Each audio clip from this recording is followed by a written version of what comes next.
first and foremost, want to give all my praise to God for being here. Like you said, they've had the same defensive coordinator for a little minute now, so I definitely think you can find tendencies in old defenses in previous years that we played them, and even previous years that other teams have played them. So I'll probably go deep into that and just try to see what I can find of the system of defense, of how they run the defense, and why they run the defense. So I kind of better understand what the plays we put in, and why they're going to work, and why they might not work in whatever situation. So probably just go deep into that. Starting today, I've been watching a little bit already, but we'll see how it goes there. Front row right, Austin Ward, rivals. When did you start feeling like it was maybe a real game? I mean, me and Cade have put in a lot of work this offseason, trying to make him more of a pass catcher. He was already kind of naturally good at running routes. He just didn't know the reason of why he was running his routes and where he had to be at a certain time.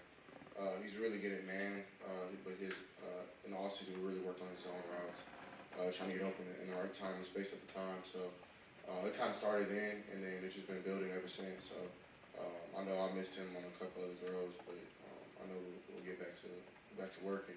In our indie periods where we're by ourselves and everybody else is special teams, Cade will come over, him and Mitch, and they'll run routes with us, and that kind of helps as well, just get our chemistry going. Looked like he was ready to get you back and maybe fight for you after you got tackled on the one handoff there. Yeah, that's all good. I ain't sure, but Cade, he always has my back, just like I have his. So, yeah, I appreciate him saying something. And yeah, I was surprised it wasn't a call, but it is what it is. Front row middle, Bill Rabinowitz, Columbus Dispatch. Describe a little bit more and your relationship with him, how it's gone. I mean, me and Luke, we came in together spring of 2020, and I mean, me and him kind of have similar mindsets when it comes to watching film and kind of just loving to do that. So that's kind of like where it started. I mean, I really wouldn't say that it's grown since last year. We've kind of done the same thing, which worked, so we didn't really want to switch anything. But at the same time, we both just smarter just because we have we have games on our belts now. We're leaders on the offense. So I definitely feel like me and him will continue to do great things and just be sound in our communication, just be better. So I don't know what else happens. So. And his personality? He's like I think he's really outgoing.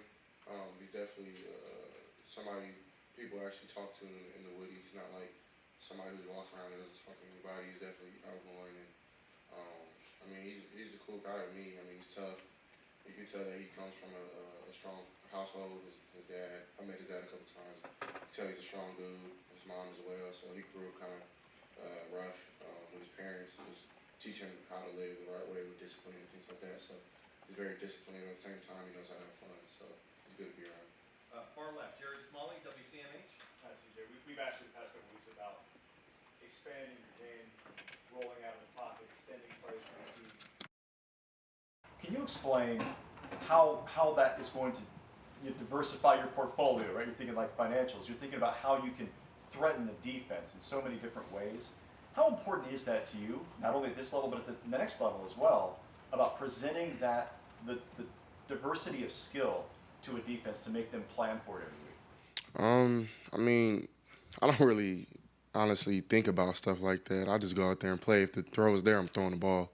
But I mean, if running presents itself, then that's when I'll take that into consideration. But I mean, whatever people think, I mean, whatever you are on film is who you are. So, at least in the football world.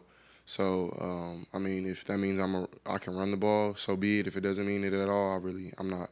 That's not in my mind to really judge myself. I'm just trying to win games, honestly. So, and I love spreading the ball around to all different guys. So. That's using the scramble drill to find somebody open. Later on, if it wasn't there early on, then I'll do that. But if that's getting 3 to 4 yards on just a little scramble just to get us going, get us out of 1st and 10, get us to 2nd and 6, 2nd and 4, 2nd and 7, whatever the case may be, just to get our offense rolling and clicking a little more, then I'll do that. So I'm not really pressured just to see how anybody judges me on if I do it or not. I don't know, I'm just out there having fun playing ball and trusting my natural instincts. So. Second row left, Stephen Means, Cleveland.com. the touchdown pass to Julian off on the sideline, it looked like Marvin and there were a lot of people who were like ready to catch that ball. Right. Who was that actually supposed to go to? Yeah. So I mean, I missed. So I thought they were going zero. They ended up going like cover two kind of looking thing where, my eyes went to the field. I thought they were gonna do nickel rifle or the Sam was gonna come, and he didn't come. So I went back to my read, and Cade actually did a pretty good job by slipping the mic and piping it up. But I thought it was too late, and the safety started to creep back from the backside. So that's why I just kind of went to Julian. He ran a good route, but they had a flat defender took that away, and then a man player ran with my end. So I try to do my best just to make the play, extend the play, and just roll to the right, trying to see where my options at, try to make people miss if I have to. And then I see Mayan trying to like box out his defender. He's like boxing him out like it's basketball, which I thought was funny. And then Julian is kind of like, he's like running his route, and then he like slips his guy, goes back out like he's running the corner. And then out of the side of my eye, I see Marvin like just hauling, because he was on the other side on the slant, and he just kept hauling. He was hauling. So I seen Marvin, and I seen Julian, and I was like, man, I don't know. So and then by the time I threw it, I mean, Julian got it. And honestly, I don't really know. I kind of just give him a shot. I think if it didn't go to Julian, Marv was gonna catch it. So I probably was throwing it to Marv, but Julian got it. So it is what it is. You brought up this idea of sometimes you just say, in your words, F it, I'm just gonna throw it to Julian Fleming.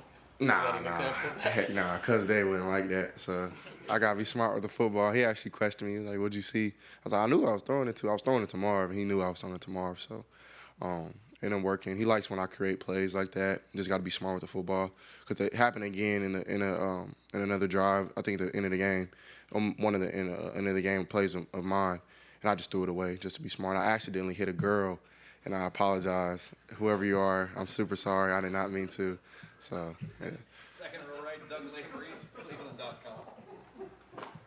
CJ, when you're taking us through a play like that, have you gone back and watched that on film a couple times, or are you recalling that from in the moment of how that play unfolded?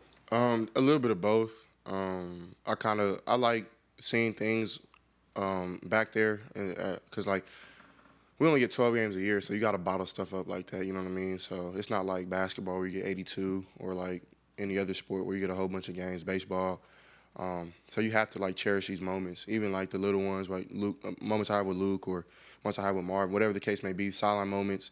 So I try to like cherish those. I know it kind of sounds weird, but so I try to remember both. But film, of course, you go back, and it's easier to judge on film, I feel, or from TV, just because one, you don't really know the rules if you're not watching it, or two, you don't really have the view that I have when you're looking past 6'10" DeJuan Jones. So like, and sometimes people just aren't as wide open as it seems because you can't see them. So you have to like find an angle to find your receiver. So I try to do both, or like put two together. And Coach Day would be like, "Man, why don't you see this?" And I'd be like, "Coach, I'm trying." So it just my linemen are big. So at the same time, I never really have a serious issue. It's sometimes, but but going to them, they had a great game on my O-line. So, but yeah, I try to do both. Do you just if I said, "Hey, do you remember this touchdown pass from last year against Nebraska?" Would you be able to do that with a play? Like, what's your recall of things that happen? How much do you retain? I probably could. I don't know. You'll probably have to test me on that one day. I think I could. I know Sean McVay is really good at that. I remember he had like a questionnaire where somebody asked him like a 3rd and 6 from like, and you put so much work in for a third down or for a certain situation that you have to remember it. You know what I mean? Because like you put so much work in just with routes, then you go into scout work, and then you go into film study, then you come back and do it the next day, then you clean it up on Thursday, then you walk through it on Friday, then you walk through it on Saturday. So it's like it's so much work that you put in that you want to cherish it so much. You know what I mean? It's like having a baby, I guess. I don't have a baby, God, thank God, but I would probably say that it's like that. You feel me? So. Guys, I'm sorry, we only got time for one more. Front row, Joey Kaufman. CJ, so I guess this is probably a dumb question, but that throw was the throw where it goes to Julian, and it ends up, or the throw was intended for Marvin. It goes to Julian. Like, do you consider that a good throw? It resulted in a touchdown, but it goes to like the other guy? Yeah, I mean, I put it to only where my offensive player could get it. So, I mean, whenever you do that, I feel like it's a recipe for success.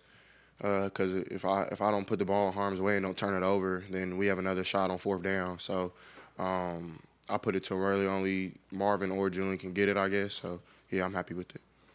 How much did you made that throw on the run last year? Like, do you feel like you're able to do stuff that you couldn't do a year ago? I'm not sure. I don't know, guys. God with that one. I'm not sure. I probably could have not. It's just whenever the situation comes, you gotta be able to make the play. So.